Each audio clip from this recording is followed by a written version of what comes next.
Hello and welcome to my easy to understand guide to Dream by Dizzee Rascal, a music video that schools can choose to study alongside Vance Joy's Riptide. If Dream comes up as a music video question in the exam, it will only be as a representation question in comparison to another text that they will give you in the exam. Alternatively, an unseen music video could appear in a media language question. If Dream comes up under representation on the A-level media studies exam, there are so many possible permutations of representation that it could be. They could definitely ask you about things like the representation of gender, i.e. men or women. They could ask about the representation of ethnicity.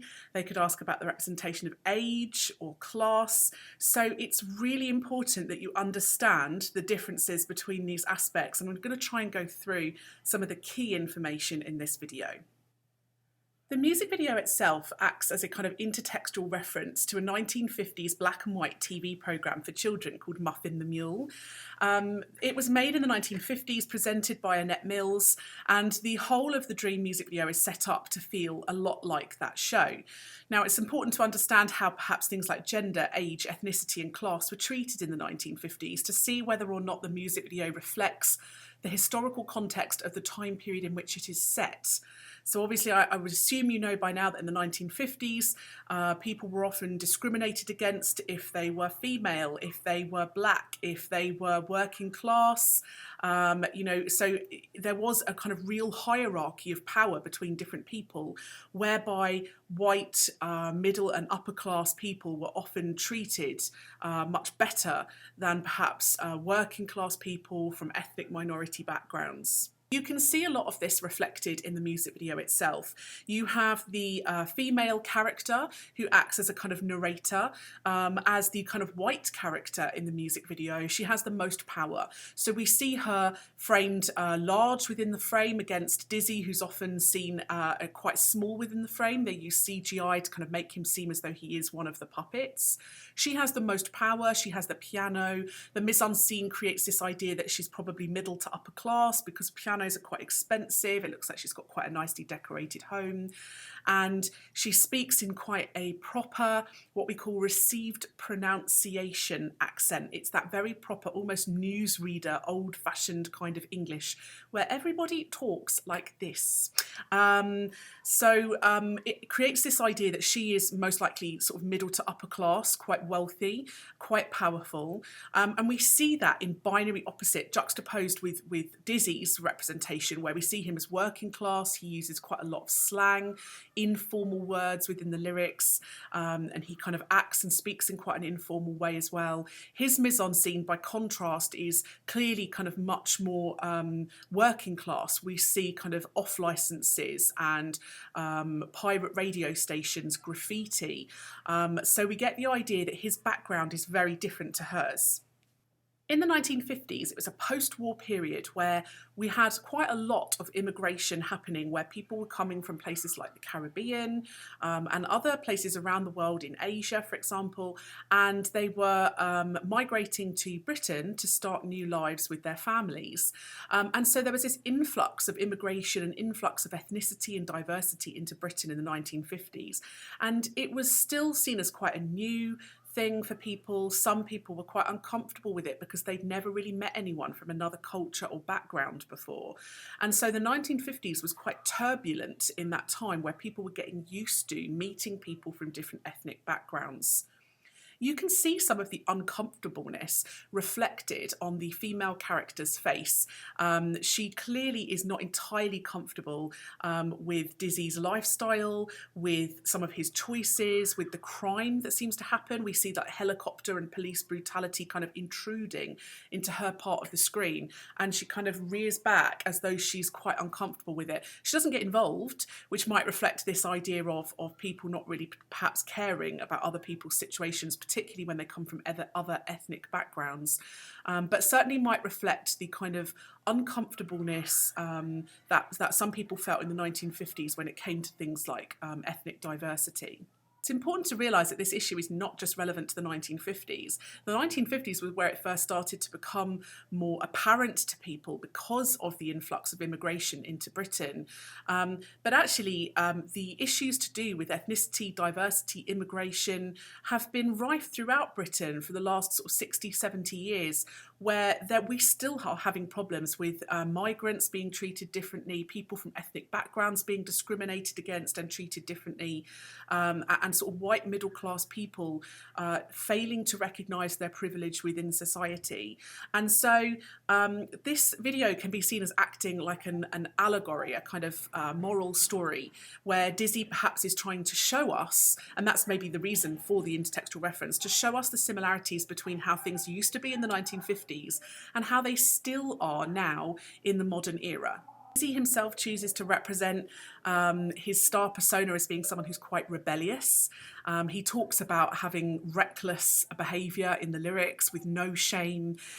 He's dressed in a kind of red hoodie, which we often think of as connoting kind of youthful rebellion, you know, and certainly the red might represent things like danger or crime.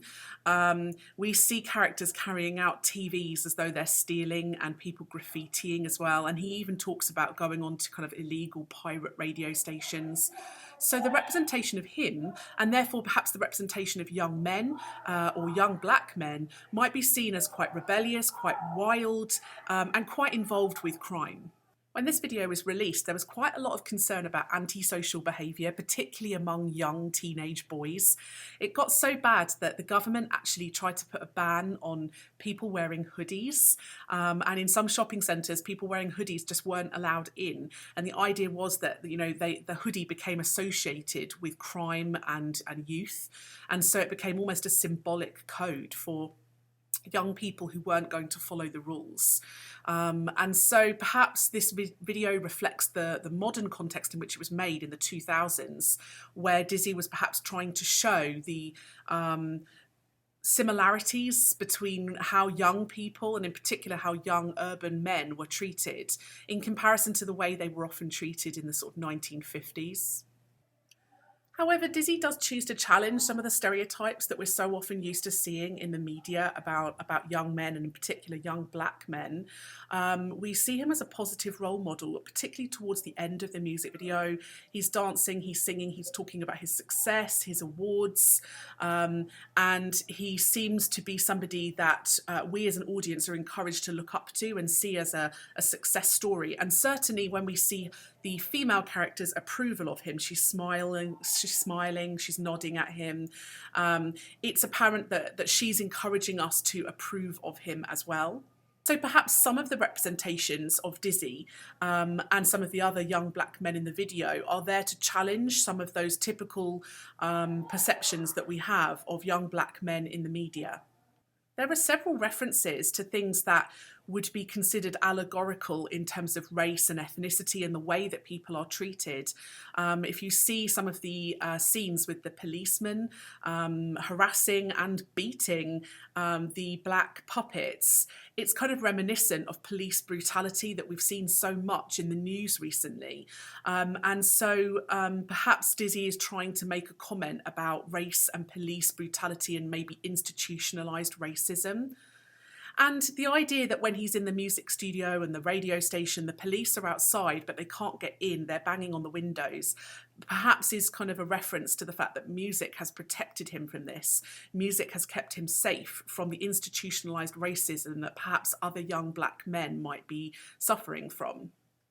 Later on, we even see the policeman dancing in the nightclub with the rest of the puppets, which again might reference the idea that music has brought everybody together and has overcome the racial boundaries, the age boundaries, and the class boundaries as evident in the rest of the video. There's lots of ideas about class, power and control in this video. With Dizzee being a puppet, he's kept inside a music box on the top of the lady's piano. She being quite large in the screen and on the frame, and him being very small shows the difference in power between the two. Him being inside a box kind of suggests that he's trapped, and that he only really gets to come out and perform when she starts singing, or when she introduces him. The rest of the kind of people, his friends, are puppets, you know, literally attached by strings and being controlled by somebody. So there is definitely an element of control and about how people perhaps aren't free, particularly if they are young, male, black people, that they are somehow trapped within society and forced to perform or to conform to people's expectations. So all in all, the video uses a mixture of stereotypes and unconventional representations that challenge those stereotypes. And it plays with those two elements to create some kind of moral message, perhaps about ethnicity, perhaps about class, perhaps about gender, but perhaps about all three. So it's about maybe playing with people's expectations about those things and the kind of expectations they have based on perhaps other media products that they may have seen in the past. Now, women are often seen as quite submissive and quite weak or vulnerable in the media, particularly in the 1950s, whereas actually this female character has a lot more power. She's large within the frame, she's the one at the piano, she controls Dizzee coming in and out of his box on the piano. And so perhaps her representation does challenge some of the ideas of gender, although it does perhaps reflect the ideas of class and ethnicity. She's also very much seen as a matriarch. A matriarch is a powerful woman. So she's the one that introduces Dizzee. She lets him come out of his box and then she kind of puts him back in at the end. She even introduces herself and says hello to the audience. She says, "Hello, boys and girls," which kind of makes her feel like a very motherly, controlling, powerful role as well. It's important to try and have a think about why Dizzee Rascal and his record label might have chosen to represent him and the other characters in this way. First of all, the genre that Dizzee Rascal is part of is often seen as quite rebellious, with alternative attitudes, trying to challenge some of the stereotypes within society. Being from a kind of young urban black background might also mean that he's obviously far more likely to represent young black men in a more accurate and less misrepresented way than perhaps some more mainstream media might have. His target audience are also more likely to be young black males as well, so perhaps are going to want to see videos that represent themselves in a more positive light or a more humorous light, which might explain some of the kind of playing on typical stereotypes as well. Audiences might be able to relate to these stereotypes if they've also been through things like living in poverty, feeling marginalised, feeling pressured, feeling as though they are suffering from racism, whether that's social racism or institutionalised racism from the police. And so perhaps, you know, that explains some of the representations within this video.